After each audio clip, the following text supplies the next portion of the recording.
Hello everyone, I'm Jacob Maller from FCP Euro, and today we're going to be talking about Volvo P2. So on this one, unlike other buyer's guides where we talk about one particular model, we're going to talk about all the models associated with Volvo P2.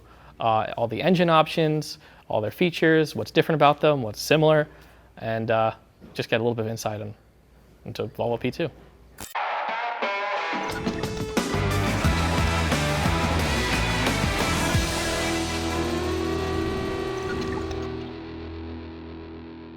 All right, so how do you know what a P2 Volvo is? Well, this is going to be a bit of a mouthful, but I'm basically going to explain what year is P2 for each different model.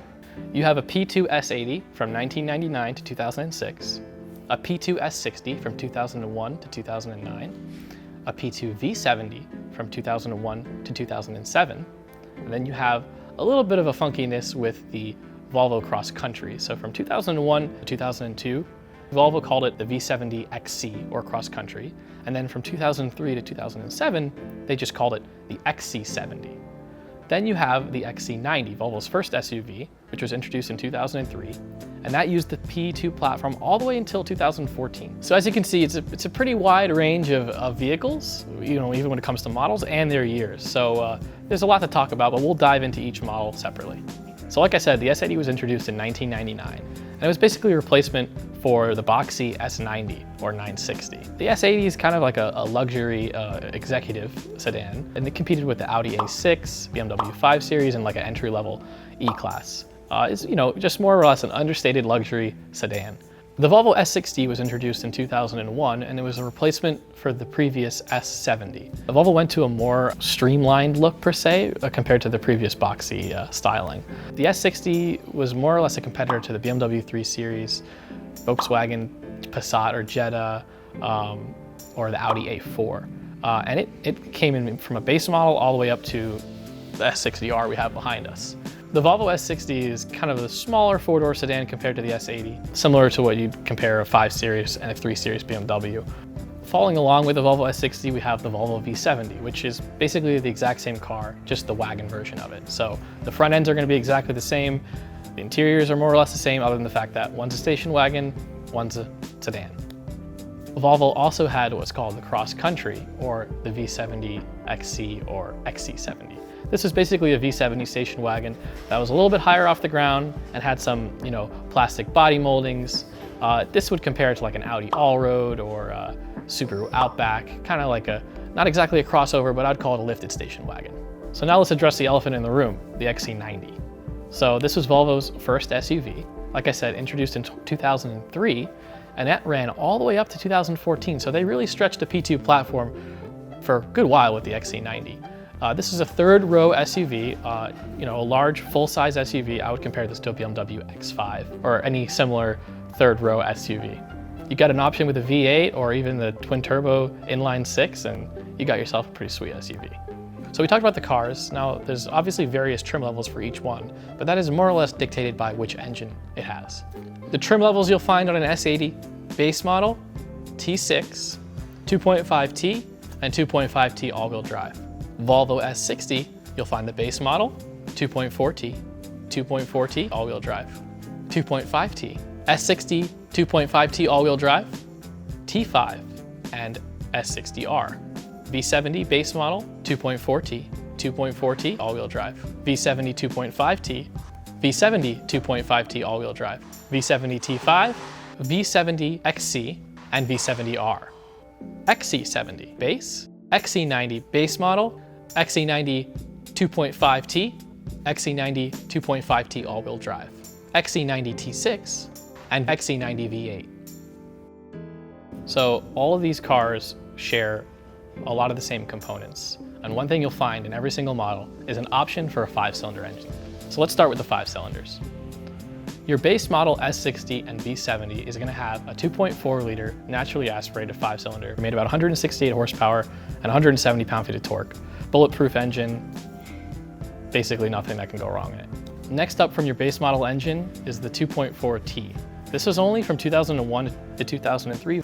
You'll find it on the 2.4T S60 and V70 and the V70 XC. So this is basically a turbocharged version of the 2.4 liter, made 197 horsepower and 210 pound-feet of torque. This is a low pressure turbo, just a little bit more grunt than the base model 2.4. So next is probably the most common engine you'll find in any P2 Volvo, and that's the 2.5T. This is basically an update from the 2.4T. So this is a 2.5 liter, low pressure turbocharged 5-cylinder, producing around 207 horsepower and 236 pound-feet of torque.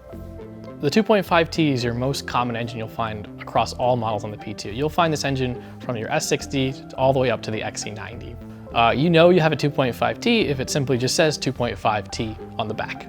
The 2.5T is an overall great engine. It's a small turbo, so it spools very quickly. It doesn't really feel very turbocharged, but it has plenty of low-end torque, and that's why they use it across all different models. Now we're gonna get into the fun stuff. We'll start with the T5. From 2001 to 2004, Volvo had a 2.3 liter high-pressure turbo 5-cylinder that was found in the S60 T5 and the V70 T5. The 2.3 liter T5 produced 247 horsepower and 236 pound-feet of torque. You know you have this engine if your V70 or S60 says T5 on the back and it's from 2001 to 2004. In 2005, Volvo updated the T5 model with a 2.4 liter high-pressure turbocharged 5-cylinder. This engine produced 256 horsepower and 258 pound-feet of torque. You'll find this engine in a 2005 to 2009 S60 T5 or 2005 V70 T5. Volvo actually dropped the T5 for the V70 in 06, so 2006 through 2007, you only had the option for an R, a base model 2.4, or a 2.5T for the V70. A lot of people consider this engine to be the most desirable because they find it the strongest. Because it's still a 2.4 liter rather than the R's 2.5 liter, the cylinder walls are a little bit thicker, which means it's a little bit stronger and more resilient to modification. Speaking of the R engine, we're going to talk about the 2.5 liter R engine. This is a high pressure turbo 2.5 liter, producing 300 horsepower and 295 pound-feet of torque. This engine you'll find in 2004 to 2007 S60R and V70Rs. All of these engines are more or less the same architecture.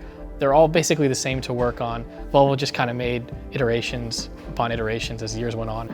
You might commonly hear these engines referred to as white blocks, either the 5-cylinder or the 6-cylinder. The reason why they were called white blocks kind of goes back to the old days of the Volvo red block, which was literally a red painted block. Well, that was a cast iron block, and when Volvo introduced the white block, it was aluminum, and therefore it was just white. So we just covered all the 5-cylinders. Now we're going to talk about 6-cylinders. One unique thing about the Volvo P2 is that they managed to stuff an inline 6-cylinder mounted transversely in the P2 chassis. The first 6-cylinder we're going to talk about is the 2.9 liter inline 6 that was found on the base model S80 from 1999 to 2004. This produced right around 200 horsepower and 207 pound-feet of torque. There were two iterations of this engine. One was just in 1999 only, and then the second iteration was from 2000 to 2004. Basically more or less the same, minus a few horsepower. You'll find this engine, like I said, on the base model S80, so if it just says S80 on the back, you've got this engine. The next engine we have is the 2.8 liter twin turbocharged inline 6-cylinder, known as the T6. So you'll find this on the 1999 to 2001 Volvo S80 T6. If your S80 says T6 on the back of it, and it's from 1999 to 2001, you've got this engine. This was the first turbocharged inline 6 in Volvo's lineup. This is a pretty big jump from the base model in terms of power and performance. This engine produced 268 horsepower and 280 pound-feet of torque. Volvo then revised the T6 in 2002 as a 2.9 liter twin turbo inline 6, making roughly the same power. This is found in the 2002 to 2005 S80, and it was introduced in the 2003 to 2006 XC90 T6 model. So if your XC90 said T6, you had this engine. All these engines I just talked about are very similar to one another, even between the 5 and 6 cylinders. They all are timing belt, port injected engines. Volvo basically just added an additional cylinder for the white block 6 cylinders. Now, as I mentioned, since the XC90 ran a lot longer than the other cars, they actually phased out of these older engines. So if you had a base model XC90 from 2007 on, you would have actually had a P3 engine, producing roughly 234 horsepower and 235 pound-feet of torque. These engines, unlike the previous engines I talked about, are quite a bit different. They're timing chain driven, and working on them is just going to be a little bit different. Finally, we've got one last engine to cover, and that's the V8 found in the XC90 V8. This was a 4.4 liter V8 producing 311 horsepower and 325 pound-feet of torque. The XC90 was available in a V8 from 2005 to 2011. Now, you could have gotten an S80 with a V8, but only after 2007, which was a P3. So you could not get a P2 S80 with a V8. I didn't talk about any engine codes, and that's because they can get a little bit convoluted, but there's a pretty basic way of breaking down what the engine code actually means. So all gasoline-powered Volvo engines are going to start with the letter B for benzene or gasoline. The next letter is going to be the number of cylinders. So let's look at a B5244S. That's your base model S60 V70, 2.4 liter, naturally aspirated 5-cylinder. The B is for gasoline. The 5 is for 5 cylinders. Then you have 2.4 for 2.4 liter. The 4 after that is for 4 valves per cylinder. And the S is for naturally aspirated or standard. The B5234T3 is a B for gasoline, 5 for 5-cylinder, 2.3 for 2.3 liter, 4 for 4 valves per cylinder, and T, of course, for turbo. The number after that, 3 in this case, is the revision. That means this is the third revision of that engine. So we talked about engines. Now let's talk about how we get that power to the ground, transmissions. Thankfully, this is a little bit more simple, actually a lot more simple than all the engines. In a Volvo P2, you'll find a 4-speed automatic, a 5-speed automatic, a 6-speed automatic, a 5-speed manual, and a 6-speed manual. The Volvo S60 and V70s were available in 5-speed and 6-speed automatics, as well as 5-speed and 6-speed manuals. In 2001 to 2005, Volvo used the AW55 5-speed automatic transmission in the S60 and V70 cars. In 2006, Volvo replaced the AW55 5-speed automatic with the TF80 SC 6-speed automatic transmission. Both the 5-speed and 6-speed automatic transmissions are pretty stout so long as they were serviced accordingly. The 6-speed automatic transmission got a little bit better fuel mileage because you were geared a little bit lower on the highway.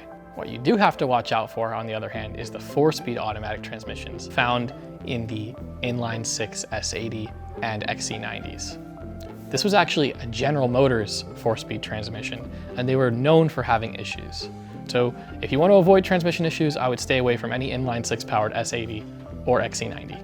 Base model and early T5 model S60 and V70s could be available with the M56 5-speed manual transmission.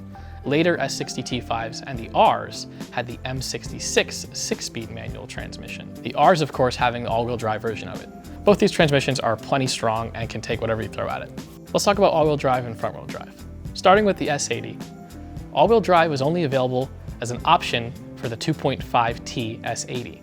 In the last year of the S80 in 2006, your only option was that 2.5 liter. The S60 was available in all-wheel drive for the 2.4T and 2.5T and R models. 2.4T and 2.5T were optional for all-wheel drive. R models were always all-wheel drive. Base model and T5 models were always front-wheel drive. Same thing goes for the V70. Base model and T5s were front-wheel drive only. 2.4T and 2.5T were optional with all-wheel drive, and the V70R, of course, all-wheel drive only. The XC90 was mainly all-wheel drive aside from the non-all-wheel drive 2.5T option. The 2001 to 2002 Volvo V70 XC had a viscous coupling all-wheel drive and was updated to a Haldex in 2003. The rest of the all-wheel drive systems on the Volvos are going to be a Haldex system, either version 1, version 2, and on the later XC90s version 3. If you want to avoid any additional expenses or complexities and you don't drive in an area where you get a lot of snow, it might be a better idea to get a front-wheel drive version because the all-wheel drive systems do require additional maintenance. 2004 to 2005 V70R and S60Rs, equipped with the 5-speed automatic transmission, were actually torque limited in first and second gear. This was an attempt to save the transmission. However, you can get that tuned out at your own risk. In 2006, Volvo updated their Haldex all-wheel drive system to be a bit more predictive rather than reactive, where it would react quicker to wheel spin than the previous generation. All right, so now we went over engines, transmissions, all-wheel drive systems. Let's talk a little bit more about the nuances between these models. So we have a few examples of P2 cars behind us. Over here we have a pre-facelift S60. This also applies to the V70 because they have the same front end. You can identify a pre-facelift car by the fluted headlights, the black plastic trim, and the grille and bumpers are slightly different. In 2005, Volvo updated the design with different headlights, a different grille, color-matched trim, and a few changes to the bumper and fog lights. You'll also notice we have two are examples. We have an S60R and a V70R. They're pretty sweet cars. The S60R and the V70R were available in 2004 to 2007. They had the 2.5 liter, 300 horsepower, all-wheel drive, Brembo brakes, 4C adaptive suspension. It was the top of the line, the most expensive, the fastest Volvo you could buy at the time. You can get S60R or V70Rs in either automatic or 6-speed manual transmissions. Contrary to what you might think, R doesn't stand for racing, it actually stands for refined. And these cars were pretty refined. With the 4C adaptive suspension, you had the option to choose from a comfort mode, a sport mode, and an advanced mode. Comfort mode is perfect for driving your grandmother to get her hair done, nice and floaty, comfortable. Sport mode, pretty good for overall general use, a little bit firmer, feels good, but not too stiff. Advanced mode is basically Volvo's version of like what you'd hit when you go to the track. And these cars were pretty quick. They did 0 to 60 in right around 5.5 seconds.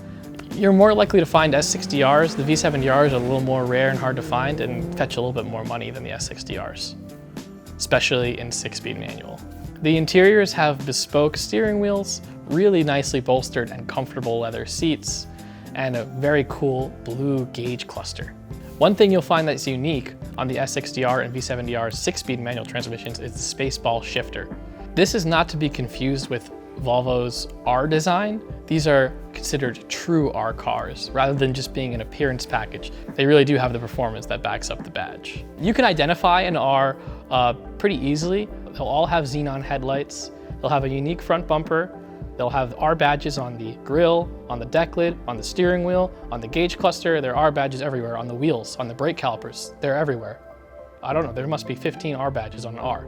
So they want you to know you're driving an R, and you want to know you're driving an R if you paid for an R, because an R is going to cost you a bit of money to maintain. Like I said, those shocks, fairly expensive. All-wheel drive system can be prone to failure. You're pushing a lot of power, especially with people that have the tendency to modify these cars. There's a ton of aftermarket support for the R cars. You can make a lot of power. You do have to be wary of the all-wheel drive system. The angle gear, collar sleeves, they are known for stripping. If you do launch the car especially, that's one of the main things you want to avoid. Don't launch your R, because you will break something. One big problem with the R cars that happens to a lot of them is cracked blocks. So basically, Volvo, when they increased the size of the engines from 2.3 to 2.4 to 2.5, that increase is all in the bore. There's no stroke change. So when you just increase the bore size, your cylinder liners are getting thinner and thinner and thinner. So by the time it was a 2.5 liter, they're pretty thin cylinder liners. So you have the risk of cracking them, and that's what tends to happen with V70Rs and S60Rs. So this can happen at 80,000 miles, this can happen at 120,000 miles, it can happen at 300,000 miles. There's really no way of knowing when it'll happen, and it may never happen to you at all. But it does happen to a good amount of cars. They do crack blocks, and a dead giveaway of a cracked block is you're going through coolant. You're going through coolant and it's not leaking out anywhere, chances are it's not a blown head gasket. These are not known for blowing head gaskets. More likely is a cracked block. The reason why the Rs tend to crack blocks more so than other 2.5 liters is because they're powerful. They're the most powerful variant of that engine, and they get the most abuse, especially people that, you know, drive them more spiritedly than other Volvos. So a 2.5T is a low pressure turbo running a small amount of boost, yet it's a 2.5 block. It doesn't have the tendency to crack like the Rs because the Rs run a lot more boost, bigger turbo, and they're driven a little bit more aggressively. The reason why that 2.4 liter T5 is so desirable is because that is basically an R engine with a smaller bore. That smaller bore gives you a little bit more, we'll call it room for error. So those don't have as much of a tendency to crack blocks as the 2.5 liter. So oftentimes when an R owner does crack their block, they will look into switching to a 2.4 liter from that later T5 from 2005 to 2009. The S80 now is basically just a bigger version of the S60. The S80 was only a sedan, there's no wagon variant of it. It's a little bit longer, a little bit larger than the S60, but it shares mainly the same components, similar suspension, similar brakes. The only difference is, while it did have a 2.5T engine option, it also had those inline sixes that were not shared with the S60 or V70. As I mentioned earlier, you do want to watch out for those 4-speed automatics. That's a General Motors transmission, their tendency to fail. So a lot of the components from these cars swap over to each other. For example, if you have an S60 T5 or a 2.5T, you can swap parts from an S60R onto it. You can swap brakes, you can swap wheels, you can swap interior bits. The XC70 is very similar to a V70 station wagon. It's got a raised suspension, You know, it's not exactly a crossover. I would call it like the lifted station wagon. It's got those body side moldings. You know, it rides a little firmer, but it's great over, you know, potholes and things like that. If you're slamming curbs and going over potholes, it's a great little urban machine. And you could take it off-roading a little bit. You know, they're not really meant for that. But it's a cross country, you know, so, you know, that's what it's called. It's cross country. But all the XC70s or V70 XCs are going to have turbocharged, either 2.4 liter turbo or 2.5 liter turbo. These are low pressure turbos. Again, high compression engine, low pressure turbo. Unlike the other models where you have a ton of different trim levels, it's not quite the case with the XC70. There are options. You know, you have xenon headlight options, halogen headlights. You know, they're basically optioned out, but there is one very cool XC70 that's called the Ocean Race. It was a special color option, but otherwise, you know, there's some cool color options. There's some basic, you know, interior options, navigation, and different sound systems. But for the most part, XC70s are going to be basically the same. Moving on to the XC90. This is Volvo's first SUV. It's a full-size SUV, so it's got 3 rows, perfect for a family. And it was introduced in 2003. You had the T6 option, which is that twin-turbo inline-6, and you also had the 2.5T that shared engines across all these models. So you had 2.5T, which was either front-wheel drive or all-wheel drive, and then you had the T6, which was all-wheel drive. In 2005, they introduced the V8. We have a V8 here. This is one of our employee cars. The V8 is pretty desirable because, well, it's a V8. The Volvo 4.4 liter V8 was actually used in the Noble M600, which is a pretty cool supercar. If you want to avoid that GM transmission, stay away from the early T6 XC90s. But the 2.5T all-wheel drive, and the V8 models are great, and they'll go for hundreds of thousands of miles. The V8s are very reliable, of course, with maintenance. But one thing you have to look out for is balance shaft failure. There have been some cases of balance shaft failure on the V8s, and the root cause of it has been identified as people basically hosing down or power washing or cleaning their engine bays frequently. If you do have an XC90 V8, try not to wash that engine bay down too often. Let's talk about pricing and what you expect to pay for these cars. These cars are great value for the money, especially considering you can own any of these cars for less than $5,000, depending on condition. For example, the S60 we have here, this is what you'd expect to see for a car in like the $1,500 to $2,000 range. It's gonna need some work, it's a little rough, but it runs and drives and it'll get you where you need to go. Obviously, we have two very nice R examples. We have an S60R and a V70R. V70Rs tend to fetch a little bit more money because they're a little harder to find. In this case, we have a magic blue V70R with the M66 6-speed. So these cars are going to fetch a good amount of money. You're looking at upwards of $5,000 or $6,000, even close to $10,000 for a really good low mileage example. You can find rough ones for less than that, but when it comes to an R, I would look for the cleanest example you can find. S60Rs are a little bit below that, especially this one considering it's an automatic. Automatics you can find a little bit more easily and they're priced a little bit cheaper. If you want a 6-speed, you expect to pay a little more, but the S60Rs in general are a little cheaper than the V70Rs. For a clean example, they're going to be around $5,000 to $8,000. S80s you can find for as cheap as $1,000. They're really good value for money if you think about what you're getting, especially considering you can get a twin turbocharged inline-6 luxury sedan for less than $3,000. One thing though, as I mentioned, you gotta watch out for those transmissions. So if you get one that had the transmission replaced, you might be in luck. Otherwise, I would look in either price in a replacement transmission if you are buying one. XC90s, again, depending on the year, this is the largest year range. We're going from 2003 all the way to 2014. Obviously, the newer cars are gonna be more expensive.